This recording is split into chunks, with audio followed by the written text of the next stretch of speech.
భారీ బహిరంగ సభలు నిర్వహించడంలో బీఆర్ఎస్కు పెట్టింది పేరు. ప్రజల్లో తనకున్న క్రేజ్, తనదైన శైలి మాటలతో రికార్డులు సృష్టించడం, మళ్లీ వాటిని బ్రేక్ చేయడం గులాబీ దళపతి కేసీఆర్కే చెల్లింది. ఎలకతుర్తిలో నిర్వహించిన బీఆర్ఎస్ రజతోత్సవ సభ నయా చరిత్ర సృష్టించింది. సరికొత్త రికార్డులను సృష్టించడంతో పాటు పాత వాటిని తిరగరాసింది. కేసీఆర్ ప్రసంగాన్ని చూసిన వారిని లెక్కలేసినా, జన సమీకరణ పరంగా చూసినా జాతీయంగా, అంతర్జాతీయంగా ఆల్ టైమ్ రికార్డులను నమోదు చేసింది.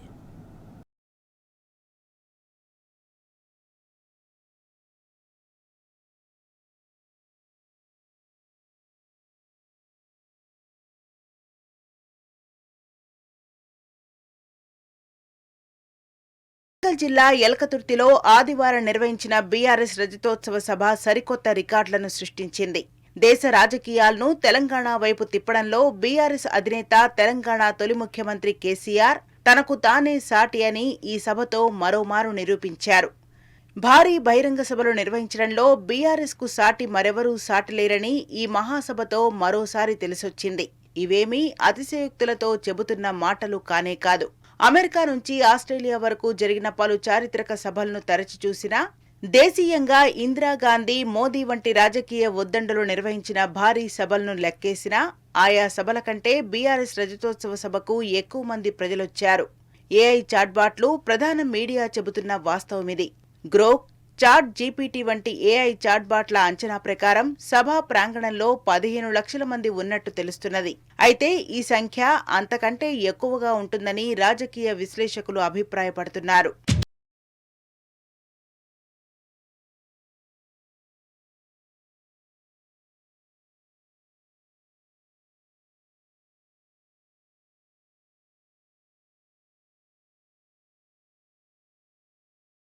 ఆదివారం సాయంత్రం కేసీఆర్ ప్రసంగాన్ని తెలంగాణ జనాభాలో ప్రతి 10 మందిలో 4 ప్రత్యక్షంగా లేదా పరోక్షంగా చూశారు.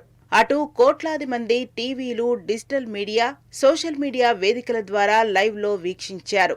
తెలంగాణలోని ప్రధాన మీడియా ఛానళ్లలోనే కాకుండా ఆంధ్రప్రదేశ్ కేంద్రంగా పనిచేస్తున్న కొన్ని వార్తా ఛానల్స్ కూడా కేసీఆర్ ప్రసంగాన్ని టీవీల్లో లైవ్లో ప్రసారం చేశాయి. ఇలా టీవీల్లో లైవ్ ప్రసారాలను దాదాపు 1.2 కోట్ల మంది ప్రజలు చూసినట్టు సమాచారం.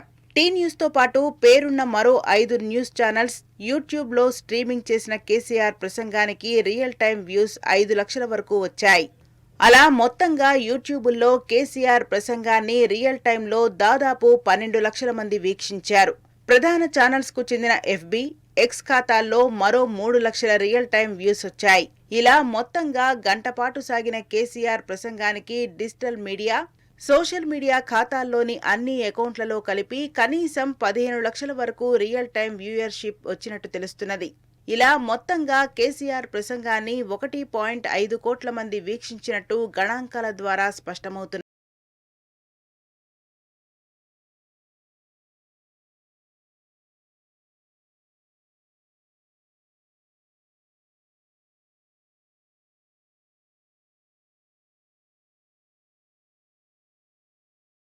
ఎన్నికల ప్రచారంలో భాగంగా 2019లో ప్రధాని మోదీ ఢిల్లీలోని రామ్లీలా మైదానంలో భారీ బహిరంగ సభ నిర్వహించారు. ఈ సభకు 5 లక్షల మంది వరకు హాజరయ్యారు. ఇక 1971లో మాజీ ప్రధాని ఇందిరాగాంధీ ఎన్నికల ప్రచారంలో భాగంగా ఢిల్లీ, ముంబై, కోల్కతాలో భారీ బహిరంగ సభలను నిర్వహించారు. ఒక్కో సభకు 2 లక్షల మంది చొప్పున జనం హాజరయ్యారు. ప్రధానులంతటి వారు పాల్గొన్న సభలకు 5 లక్షల మంది మాత్రమే హాజరవ్వగా, కేసీఆర్ ప్రసంగాన్ని చూడడానికి లక్షలాది మంది ప్రజలు కదిలిరావడం గమనార్హం. అటు అంతర్జాతీయంగా 2017లో అమెరికా అధ్యక్షుడిగా తొలిసారి బాధ్యతలు చేపడుతూ డొనాల్డ్ ట్రంప్ ఇచ్చిన ప్రసంగాన్ని ప్రపంచవ్యాప్తంగా 1.5 కోట్ల మందికి పైగా వీక్షించారు.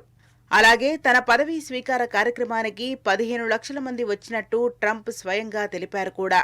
అయితే 4 కోట్ల జనాభా ఉన్న తెలంగాణలో బీఆర్ఎస్ వంటి ఓ రాజకీయ పార్టీ పెట్టిన సభకు లక్షలాది మంది రావడం, అమెరికా అధ్యక్షుడితో సమానంగా కేసీఆర్ ప్రసంగాన్ని 1.5 కోట్ల మందితో వీక్షించడం విశేషం.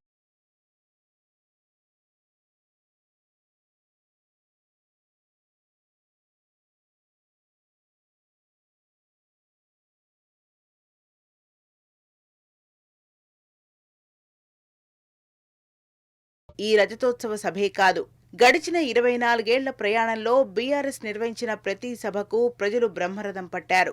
2001లో కరీంనగర్లో నిర్వహించిన సింహగర్జన సభతో రికార్డుల పరంపరను మొదలుపెట్టింది. 2003లో వరంగల్ వేదికగా నిర్వహించిన తెలంగాణ జైత్రయాత్ర సభకు 5 లక్షల మంది ప్రజలు హాజరయ్యారు. అప్పటి వరకు దేశంలో జరిగిన భారీ బహిరంగ సభల్లో ఇదే అతిపెద్ద భారీ బహిరంగ సభగా రికార్డు నెలకొల్పింది. 2004లో వైఎస్ఆర్ 10 మంది బీఆర్ఎస్ ఎమ్మెల్యేలను కొని తెలంగాణ వాదం లేదని నిరూపించే కుట్ర చేసినప్పుడు 2007లో వరంగల్లో నిర్వహించిన తెలంగాణ విశ్వరూప సభకు ప్రజలు బ్రహ్మాండంగా హాజరై తెలంగాణ ఉద్యమం కేసీఆర్ వెంటే ఉన్నామని నిరూపించారు. 2009 డిసెంబర్ 9న యూపీఏ ప్రత్యేక తెలంగాణ ప్రకటనపై యూటర్న్ తీసుకున్నప్పుడు 2010 డిసెంబర్ 16వ తేదీన నిర్వహించిన తెలంగాణ మహాగర్జన భారీ బహిరంగ సభకు 15 లక్షల కంటే ఎక్కువ మంది రావడం భారీ బహిరంగ సభల్లో అదే రికార్డు. ఇప్పుడు బీఆర్ఎస్ రజతోత్సవంతో గతంలో నెలకొల్పిన రికార్డులను మళ్లీ తిరగరాసింది.